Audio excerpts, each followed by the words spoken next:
Est-ce que vous saviez que Zoro avait un deuxième rival en plus de Kuina et c'est pas Mihawk? Ouais, dans le 5ème film One Piece, on apprend l'existence de Saga, un membre du dojo Shimotsuki qui est devenu le rival de Zoro après la mort de Kuina. Plus tard, Zoro et Saga se retrouvent adultes et deviennent chasseurs de primes ensemble pendant un petit bout de temps. Mais après un assaut contre des pirates, Saga se sacrifie dans une explosion inévitable et sauve Zoro par la même occasion. Zoro le croyait mort, mais non, il a bien survécu, bon avec un bras en moins et a dérivé jusqu'à l'île d'Asuka sur Grand Line. Et on va être honnête, ce personnage est éclaté contre un mur car il fait l'exploit d'être à la fois un plagiat de Kuina, de Tashigi et de Shanks. Mais avant de t'expliquer pourquoi, tu peux t'abonner, 20 000 abos je te fais gagner cette figurine de sabot. Vraiment je sais pas ce qui s'est passé chez les scénaristes du film, mais l'inspiration est digne d'un filler de Naruto Shippuden. Déjà pour Kuina, bah c'est vraiment le même délire, une amitié rivale de l'enfance qui s'est finie tragiquement, sauf que là ce n'est pas Zoro qui porte le souvenir de Kuina, mais Saga qui porte le souvenir de Zoro, qui est un poignard avec son nom dessus. Ouais, c'est moins stylé que le Wado. En revanche, ils n'ont pas le même objectif, car là où Zoro veut devenir le plus grand des sabreurs, Saga veut lui devenir la lame de la justice, ce qui est plus ou moins l'ambition de Tashigi dans le manga. Ensuite, le sacrifice pour Zoro avec le bras en moins rappelle bien sûr Shanks, mais ce mec remplace surtout le rôle de Johnny et Yosaku, qui étaient censés être les vrais potes de Zoro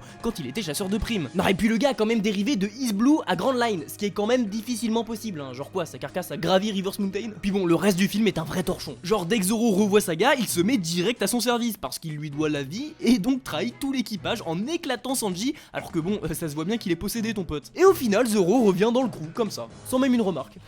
Heureusement que c'est pas canon.